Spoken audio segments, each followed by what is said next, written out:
All right, so I'm Treden Wagoner. I'm the academic technologist in CEHD, and my colleagues are Tom Nechodomu and Melissa Falldin, and they are both instructional designers with the College of Education and Human Development. And so we're going to switch back and forth throughout the presentation in terms of who's doing the talking. And so I'm just going to jump right into it, and if we can, save questions until the end. And we've built time into the presentation to hopefully to address all the questions that come up. So first off, wanted to talk about why flipped learning. And so we chose the words carefully when we decided what we were going to refer to this as. And we used flipped learning because we have a focus on teaching and learning. And we also wanted to differentiate what we were doing in higher education from the approach that is popularized in the K-12 setting. So, flipped learning is more than just posting a video online. And we're going to cover how it's different. But it does, flipped learning does require you to act with purpose and intent as you develop your courses and as you convert a course to the flipped concept. So throughout this presentation, we're going to use that term flipped course.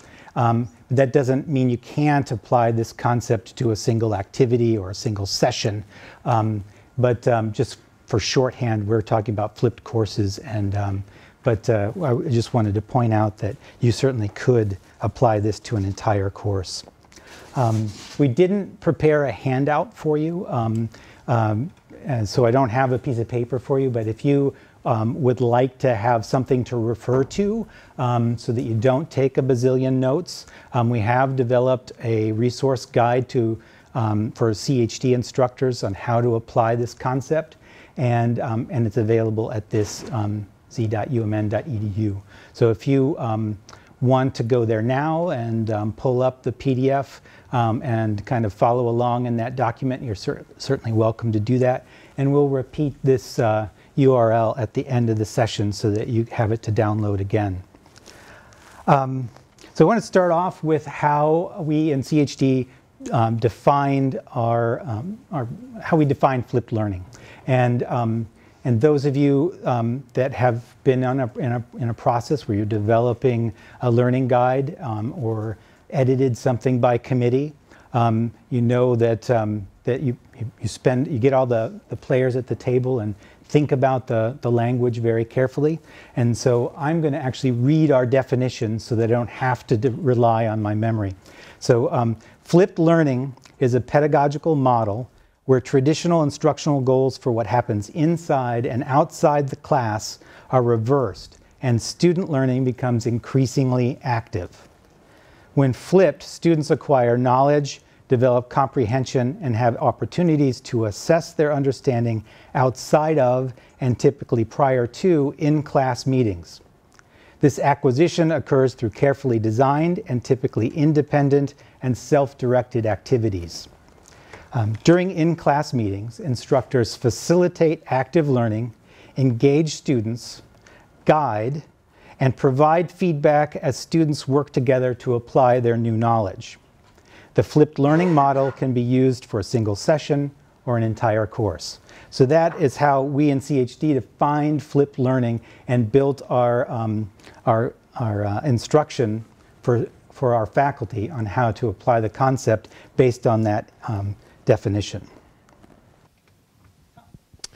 So we can actually use Bloom's taxonomy to visualize the primary differences between a traditional approach and a flipped approach, because as you move into the higher levels of Bloom's taxonomy, the activities or the objectives become increasingly complex. So it starts more basic with comprehension and works its way up to complexity with being able to do or evaluate. So on the left-hand side, we actually have a representation of the traditional model, and what you see with that is that the higher level or the more complex activities traditionally occur outside of the classroom. which means that we are asking students to participate in the most complex parts of their education when they have an instructor not around, when their expert and their mentor is not typically there for them. And so from a student perspective, you kind of have to ask yourself, does it make sense to ask somebody to do an extremely complex activity when they don't have their expert and their mentor there, or their fellow students to be able to go back and forth with? And so we reverse the model, or we flip it, and we end up with the flipped learning model over here on the right side. And what we end up with that is students receive more face time with their instructors during those complex learning activities. And they spend time outside of the classroom completing the activities that are a little bit more basic for basic level comprehension. Whoops, oh shoot, I did that wrong. There we go. So naturally what happens is when people think about flipped learning, they start thinking about other ways of approaching, teaching. And one of the questions that sometimes comes up is, should I do blended or hybrid, learning, or should I do flipped? And sometimes they don't even know the difference between the two.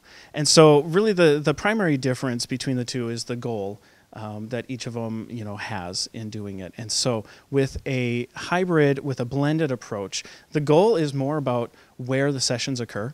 And so it's kind of about taking an in-class session and converting it to be online.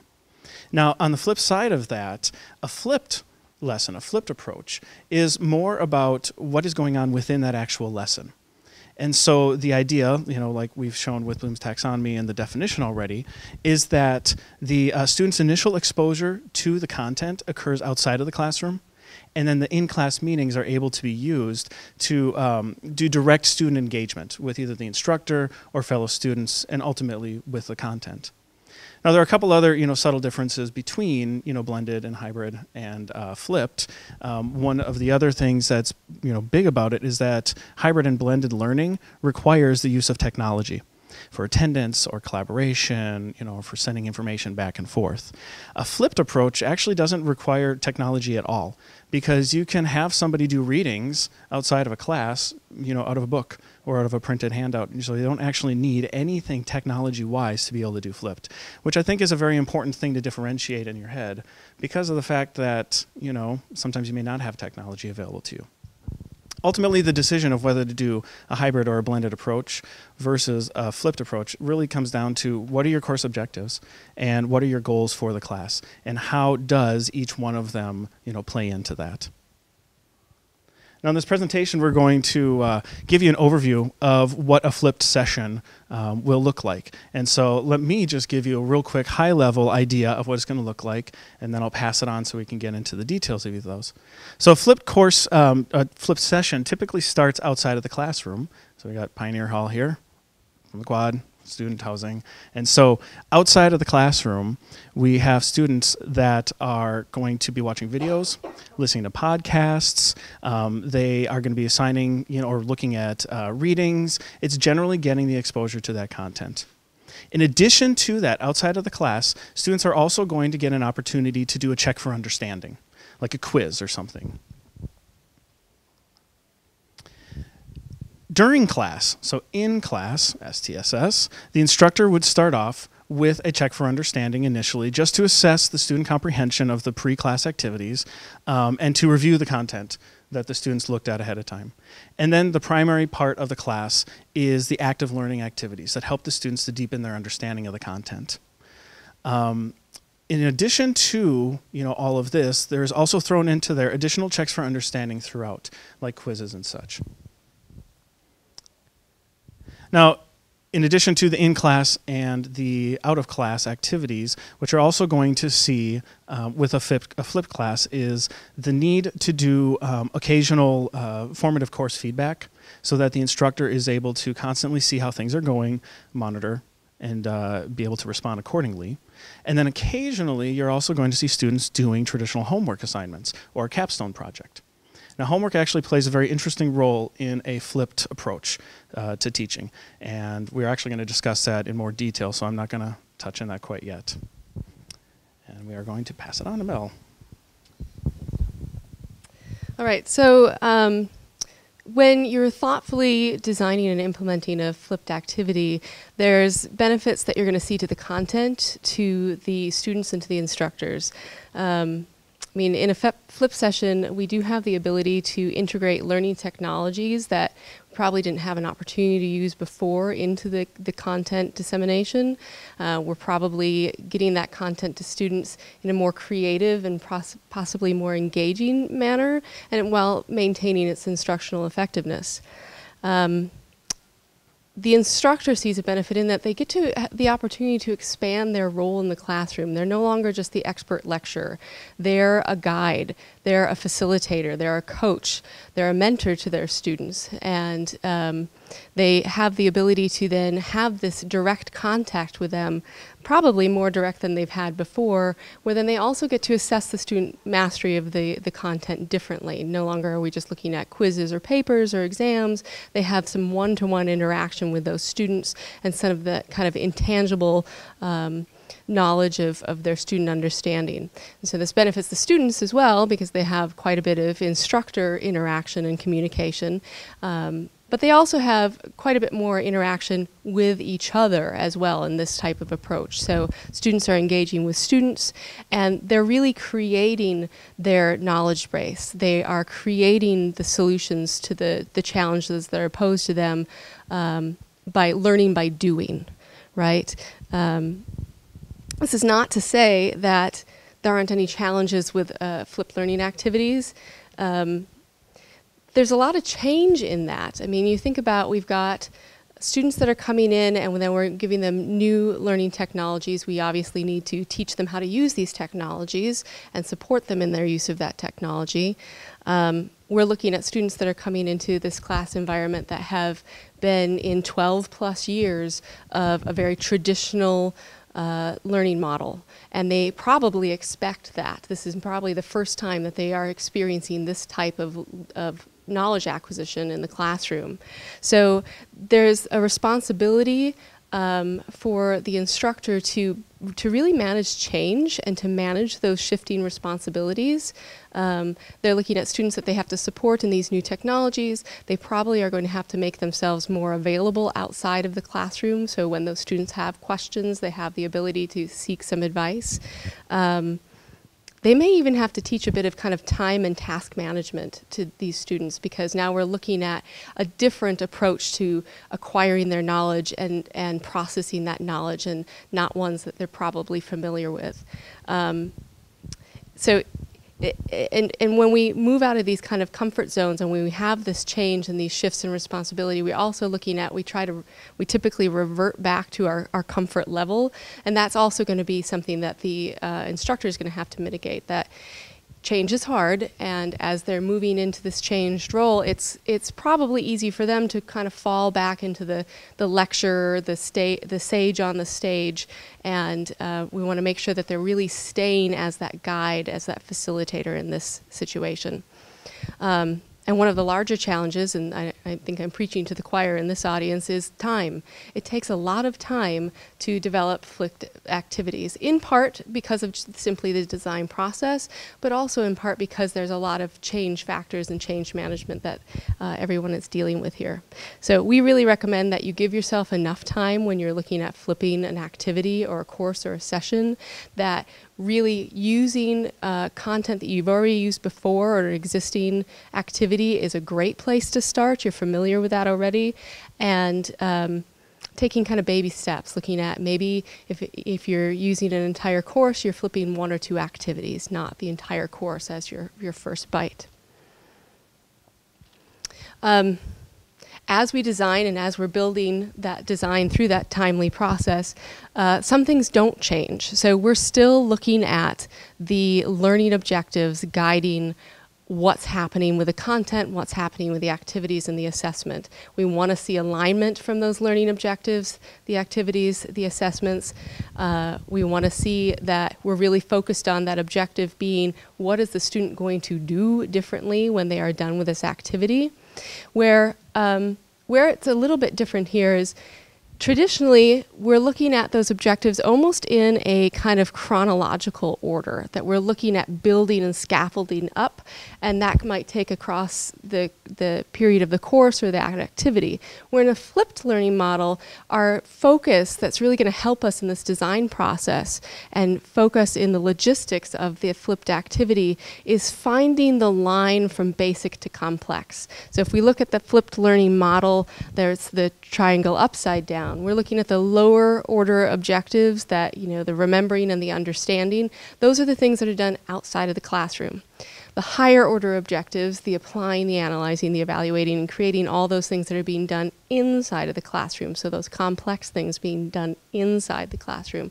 So finding that line, and the line that you see here may shift from activity to activity. Maybe one activity means that we're following a little up or down on that triangle, but finding the line on where the basic to complex shifts is what's going to be essential to actually starting to design that flipped activity. All right. So I wanted to now go over some really quickly and basically some instructional strategies for activities that will be completed prior to class. The learning activities that happen outside of class need to be designed in order to provide the students with the foundation for the activities they will complete in class. And so when you're designing these prior to class activities, you want to make sure that the students understand what the objectives are that they're fulfilling. And then give them an opportunity to test their knowledge before they come to into class. And so we've said this a couple of times. That there's a need for a check for understanding. So if you give your students a reading, you want to find out if they've read and understood that reading to the point that they're able to come to class prepared to engage fully with the activity you've planned for in class. So the check for understanding could be a Moodle quiz that has immediate feedback. And so the students know whether they got the questions right or wrong, and then that goes into the gradebook so that you can go and look at how the students are doing on that quiz and understand whether or not they have that depth of knowledge required. And so we recommend that that check for understanding happen in advance of your class meeting. And often what our instructors will do is have an assignment or a homework assignment or a preliminary assignment due. Class starts at 9, that assignment is due until 9. And with flipped, if you have students that are right up until the beginning of class completing that check for understanding, then you have no opportunity to figure out, are they ready for what I've planned?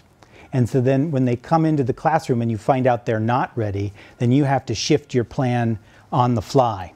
But if you make that quiz due a day before, then you have a whole day to understand, do I need to come up with a new plan? Do I need to get more information to the students about those topics that they're missing out on? So if you do the check for understanding, give yourself enough time to use that as a diagnostic tool. And then in terms of the, there we go. In terms of the instructional strategies for a prior to class, that can be as simple as a reading, journal article, referring to news media.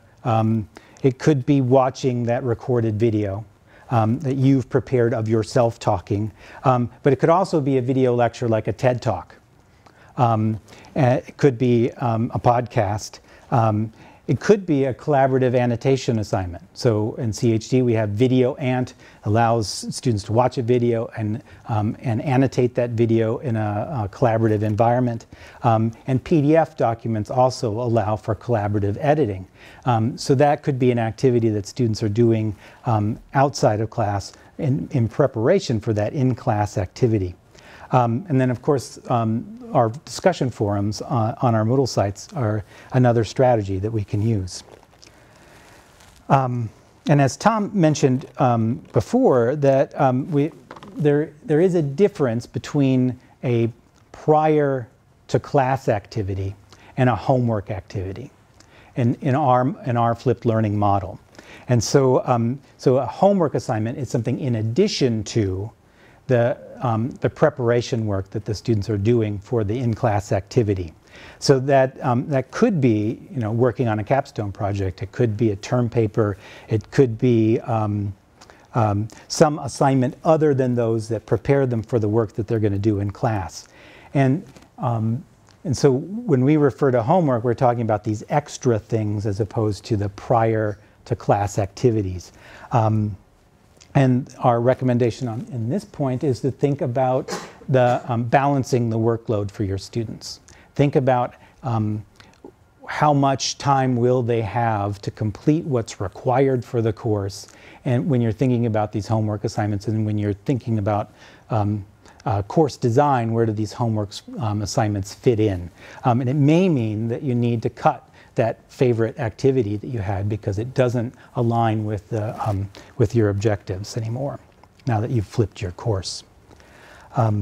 With in-class activities, the instructional strategies to think about are active learning. That's the number one thing that jumps to mind, and I'm not going to give you an active learning lecture right now, but I am going to say that the Center for Teaching and Learning has lots of great resources on active learning, and there are links to their resources in our guide, which we've shared with you the link to that, and we'll share it again at the end of the talk. Now, experiential learning is another strategy for in-class activities, and so experiential learning is immersive and hands-on. And so you think of a science lab or a language lab. Student-created content is a strategy where the students are creating content that's required for the course. So all students are going to be responsible for the knowledge contained within the content created by the students. So they're creating videos that all students will watch, they're writing articles that all students will read. And when students are creating their content, they now have a different kind of ownership for the course, and they're going to progress through that course in a different way. Group discussion. We all have used group discussion at one point or another, and our twist on it is to think about who the facilitator is for that group discussion. It might not always be the teacher who facilitates that group discussion. It could be the students are sharing who's the facilitator in small groups. And we certainly want you to develop those discussion questions to encourage the students to explore different perspectives, to test their assumptions, and to develop their communication skills. The next strategy, instructional strategy for in-class is small group work, and we probably are all familiar with small group work, so I won't belabor that. And then the last one that I wanted to share with you would be to think about including some type of peer feedback into your in-class activities. Because when students are evaluating each other, the person being evaluated is learning about they're learning from the perspective of the evaluator, and the ones that are evaluating are carefully examining the activity and the product of that activity in a way that they wouldn't if they're just doing the activity all by itself. So those are some strategies for prior to class. We talked a little bit about homework, and then strategies for in-class activities. And so now that I've covered those kind of basics, and I wanted to share with you what we consider to be our essential flipped learning things that you need to provide your students to have a successful flipped course. So all of these points that I'm going to share with you over the next 3 slides are things you're providing your students as part of your flipped course. So so if you wanted to really write down everything I say, this is where you could start. But again, this is all included in our guide, which is available for download. So you're providing your students with an opportunity to gain exposure to course content prior to class, and that could be the video, a podcast, or reading. You want to provide your students with an incentive to prepare for in-class meetings. So we've all had that situation where that reading needed to be done in time for what we're going to do in class, and nobody did the reading. So the incentive wasn't strong enough for the students to do that reading.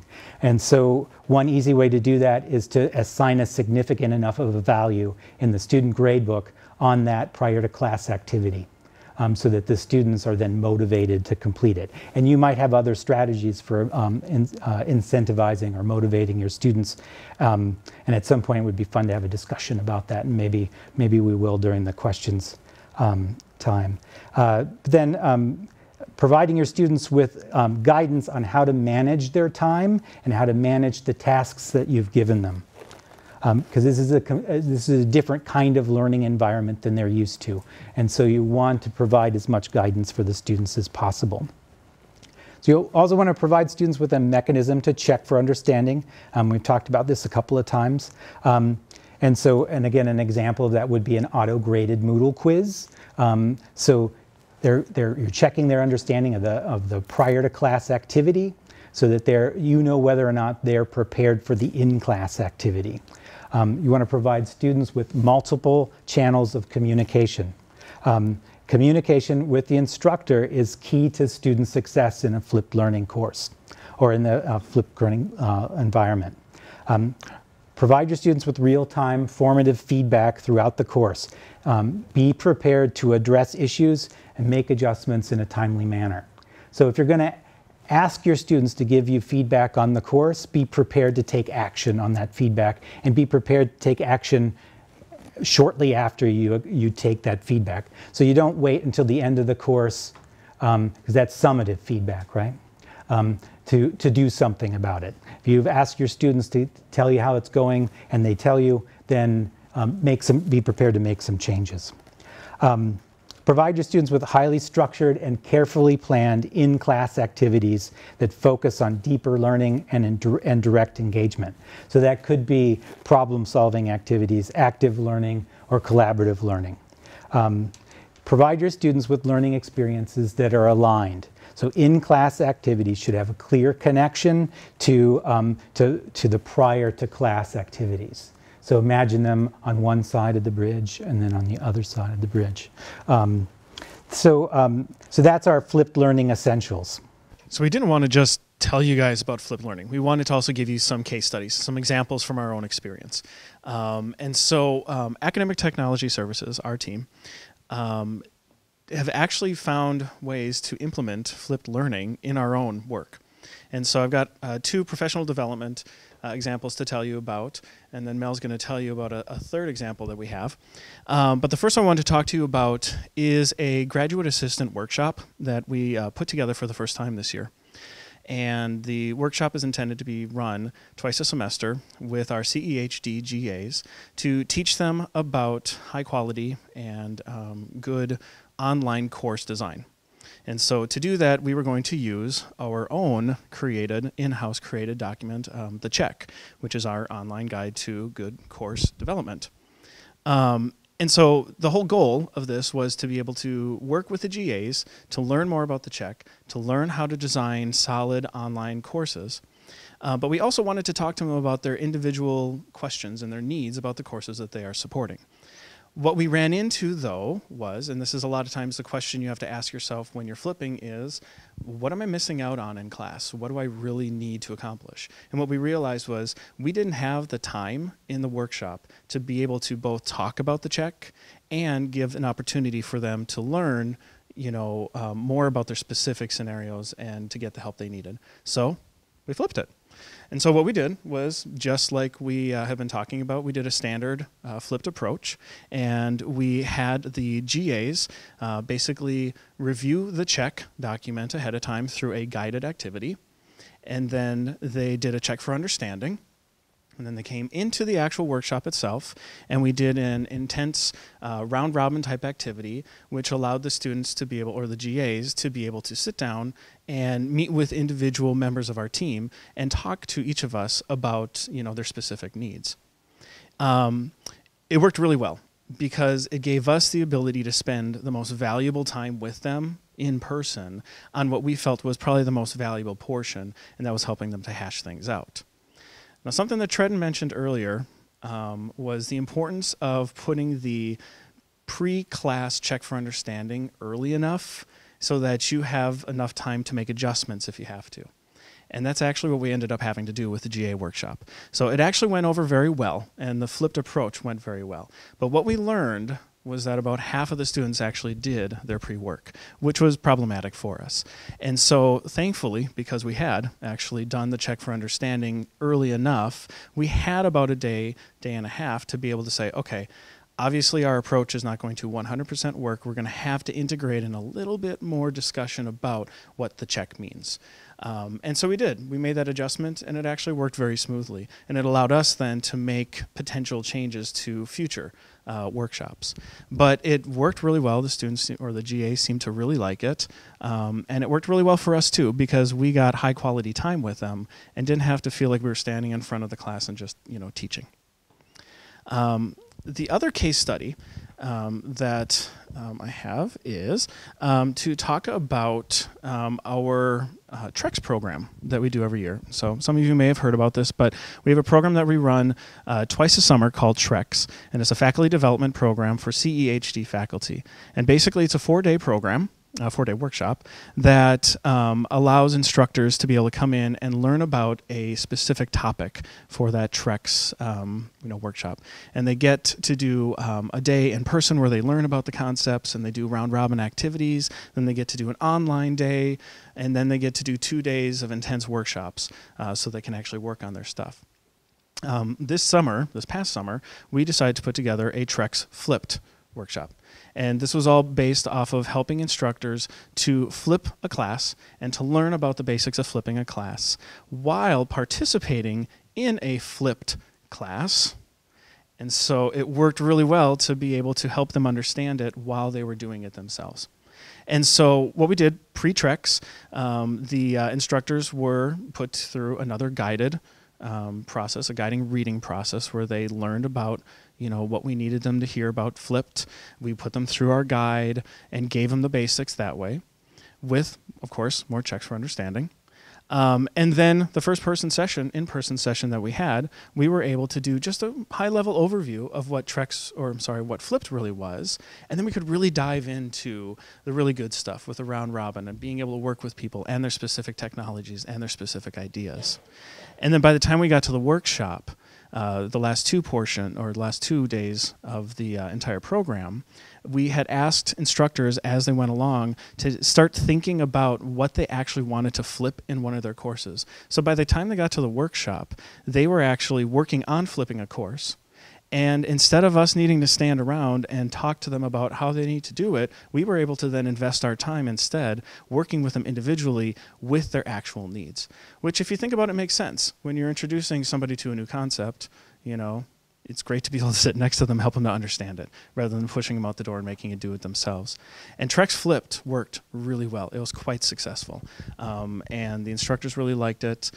We actually found that quite a few of them, most of them, actually did their pre-class work. They did the checks for understanding. I think we had a little bit of a different scenario there because they knew that they were learning about what they were doing. And so they, they kind of started catching on by the end. It was really interesting. Some of the feedback received were very clear aha moments of, oh, I get it now because I just had to do it. Or I didn't do my reading ahead of time and now I'm really feeling it. And so I'm going to have to remember that when I do flip a class myself. So 2 very great examples of how we were able to flip things that were not a traditional classroom, but it was still successful because of the way we decided to take the approach and flip it. So not only was our TREX flipped session successful, we did see that these instructors that we were teaching how to flip a class then took that to their classes and did some flipping themselves in their classroom. Now, Tom and I were actually fortunate enough that we were already working with one of our instructors in some course design while she was going to be doing this flip. And so we were able to see kind of the mindset of her going into this, how it changed, what challenges she had, what benefits she saw, and how everything kind of ultimately unfolded. This particular instructor came into the flip session kind of like everybody else of, this sounds like an interesting concept, I want to see what it's about. She left with kind of the same mentality of, this is this interesting concept and now I want to try it in my classroom. She really took our advice.